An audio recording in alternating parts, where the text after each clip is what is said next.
Channel చూస్తున్న ప్రేక్షకులకు నమస్కారం. ఈరోజు మనం యోగా సెషన్లో గ్యాస్ అండ్ దాంతో కాంప్లిమెంటరీగా వచ్చే బ్లోటింగ్ అనే ఇష్యూ గురించి ఈరోజు తెలుసుకుందాం. యోగాలో మనం ఎలాంటి ఆసనాస్ చేసుకోవడం వల్ల ఈ గ్యాస్ అండ్ బ్లోటింగ్ నుంచి మనం తగ్గించుకోవచ్చో చూద్దాం. యాక్చువల్గా గ్యాస్ అనేది మనకి గ్యాస్ ఇష్యూ వచ్చినప్పుడు అది చాలా అన్కంఫర్టబుల్ ఇష్యూ అనమాట. అంటే మన మూడ్ని కూడా ఖరాబ్ చేసేంతగా చాలా చిన్న విషయం కానీ మనం దానివల్ల చాలా ఎఫెక్ట్ అవుతాం. మన డైలీ లైఫ్, మన మూడ్ అన్నీ ఎఫెక్ట్ అవుతాయి. అన్ఈజీగా ఉంటుంది, బాడీ అంతా ఇరిటేటింగ్గా ఉంటుంది, ఫ్రస్ట్రేటెడ్గా ఉంటుంది గ్యాస్ ఎప్పుడైనా మనకి ఎక్కువైనప్పుడు. సో దాని నుంచి మనం ఎలాంటి ఆసనాస్ చేసుకోవాలో కొన్ని టిప్స్ కూడా చెప్పుకుందాం. ఏమి పాటించడం వల్ల మనం ఈ గ్యాస్ అండ్ బ్లోటింగ్ రాకుండా చూసుకోవచ్చు.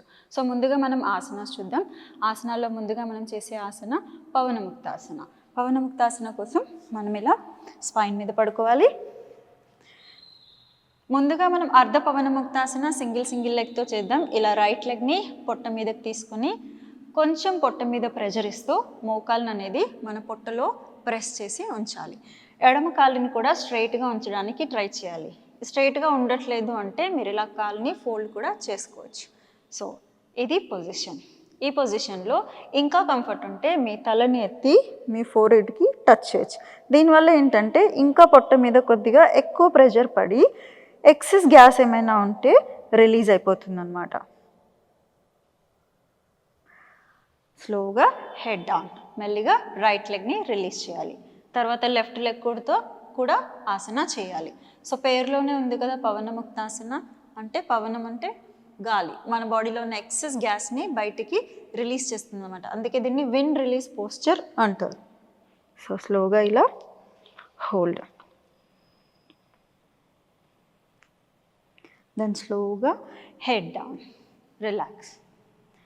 సేమ్ ఆసనాన్ని రెండు కాళ్ళతో చేద్దాం. ఇలా రెండు మోకాళ్ళని పొట్ట మీదకి తీసుకొని మోకాళ్ళని ఇలా పొట్ట మీదకి దగ్గరగా ప్రెస్ చేసి ఆసనాన్ని హోల్డ్ చేయాలి.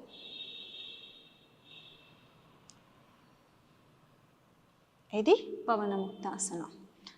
తర్వాత చేయబోయే ఆసన మనము టేబుల్ టాప్లో, అంటే దీన్ని బిటిలాసన, మార్జాలాసన బ్రీతింగ్స్ అంటాము.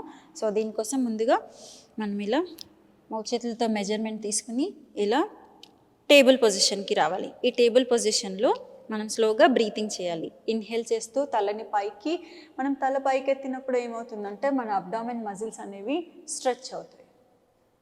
సో ఎక్సేల్ చేస్తున్నప్పుడు పొట్టని కొంచెం లోపలికి లాగి తలని లోపలికి తీసుకోవాలి. సో ఇలా ఇన్హేల్ చేస్తూ పైకి, ఎక్సేల్ చేస్తూ లోపలికి. దీంట్లో మన పొట్ట మజిల్స్ అనేవి మసాజ్ అవ్వడం వల్ల మనకి గ్యాస్ నుంచి రిలీఫ్ వస్తుందన్నమాట.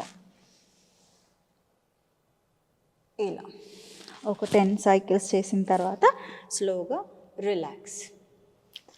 నెక్స్ట్ మనం చేసే ఆసన బాలాసన లేదా శిశు ఆసన అంటాం. బాలాసన కోసం ఇలా వజ్రాసనాలో కూర్చుంటాము.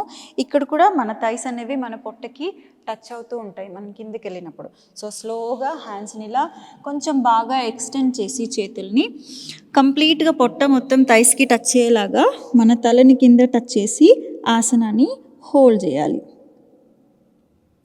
ఎక్కడ మన శ్వాసని హోల్డ్ చేయకూడదు, శ్వాస నిదానంగా జరుగుతూ ఉండాలి. దీన్ని బాలాసన అంటాం. ఇలా ఆసనాలు కొద్దిసేపు ఉండాలి. దెన్ స్లోగా చేతులు వెనక్కి తీసుకుంటూ ఆసన నుంచి రిలీజ్ అవ్వాలి. నెక్స్ట్ మనం చేసే ఆసన మర్కటాసన అంటాం. దీనికోసం మళ్ళీ స్పైన్ మీద పడుకోవాలి. కాళ్ళని ఇలా కొంచెం ఒక అడుగు గ్యాప్లో డిస్టెన్స్ ఉంచి చేతులని ఇలా రెండు సైడ్కి స్ట్రెచ్ చేసి మన మోకాళ్ళని స్లోగా ఒక సైడ్కి ట్విస్ట్.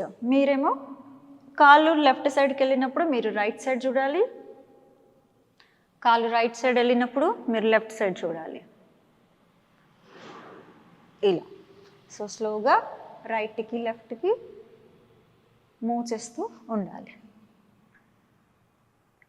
ఇలా ఒక 10 టైమ్స్ చేసిన తర్వాత లాస్ట్ కౌంట్ని ఒక సైడ్ పోస్చర్లో హోల్డ్ చేయగలగాలి. షోల్డర్స్ అనేది లిఫ్ట్ అవ్వకుండా ఫ్లోర్ మీద ఉంచి ఆపోజిట్ చూస్తూ హోల్డ్ చేయాలి. దాని తర్వాత మెల్లిగా అదర్ సైడ్. దెన్ స్లోగా సెంటర్. ఇదే ఆసనాన్ని ఇంకొంచెం వేరియేషన్తో వేరే ఆసనలాగా చేసుకోవాలంటే దాన్ని జఠర పరివర్తన ఆసన అంటాము. జఠర అంటే సేమ్ స్టమక్ ఉండే జఠరాగ్నిని ప్రేరేపించే జఠర పరివర్తన ఆసన. దీనికోసం ఏం చేయాలంటే ఇలా పొట్ట మీదకి తీసుకోవాలి కాళ్ళని, చేతులు అలాగే ఉంచుతాము. సో పొట్టపై నుంచి నెమ్మదిగా కాళ్ళని మీ లెఫ్ట్ సైడ్, మీరు రైట్ సైడ్ చూడాలి. దెన్ స్లోగా మళ్ళీ సెంటర్కి తీసుకొచ్చి మళ్ళీ ఆపోజిట్ సైడ్. సో ఇలాగ పొట్ట మీద నుంచే ట్విస్టింగ్ జరిగేలాగా చూసుకోవాలి.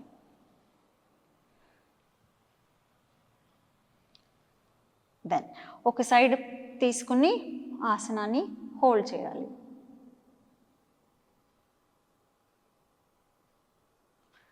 అబ్డామెన్ ట్విస్టింగ్ ఆసన అంటారు. జఠర పరివర్తన ఆసన అంటే మన twisting asana at abdomen. Then స్లోగా సెంటర్కి వచ్చి నెమ్మదిగా కాలు రిలీజ్ చేసి శవాసనలో రిలాక్స్ అవ్వాలి.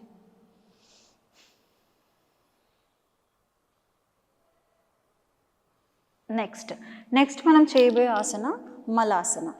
మలాసన ఎలా హెల్ప్ అవుతుంది అంటే ఎప్పుడైతే మనం బౌల్ మూమెంట్ అంటే మన మోషన్ ఫ్రీగా ఉంటుందో, రెగ్యులర్గా మనం రోజు మోషన్కి వెళ్ళగలుగుతున్నప్పుడు మనకి గ్యాస్ ఇష్యూ అనేది ఉండదన్నమాట. సో ఈ మలాసన అనేది మన బౌల్ మూమెంట్ సరిగా జరిగేలాగా, రోజు మనం మోషన్కి వెళ్ళేలాగా చూస్తుందన్నమాట. సో మలాసన కోసం ఈ పొజిషన్కి వచ్చి చేతులు రెండు నమస్కార ముద్రలో ఉంచి ఆసనాన్ని కొద్దిసేపు హోల్డ్ చేయాలి.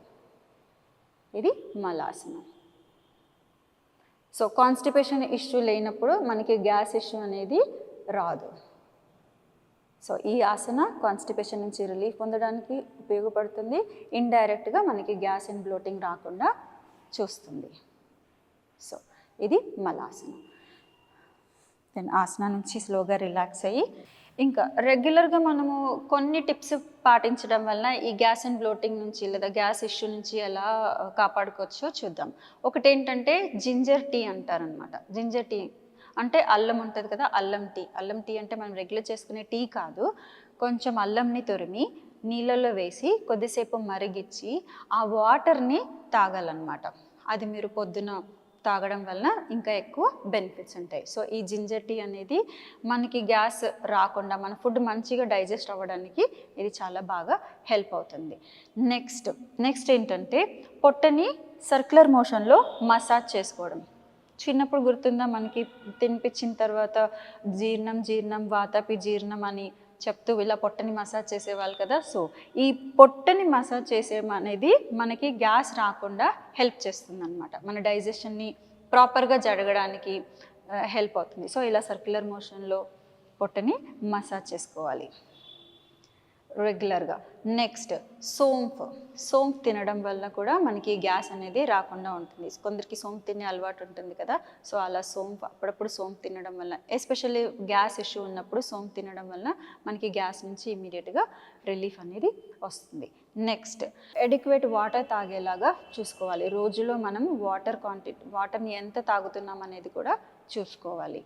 సో ఈ చిన్న టిప్స్ పాటించడం వల్ల మనము గ్యాస్ అనేది రాకుండా చూసుకోవచ్చు ఫస్ట్ ఆఫ్ ఆల్.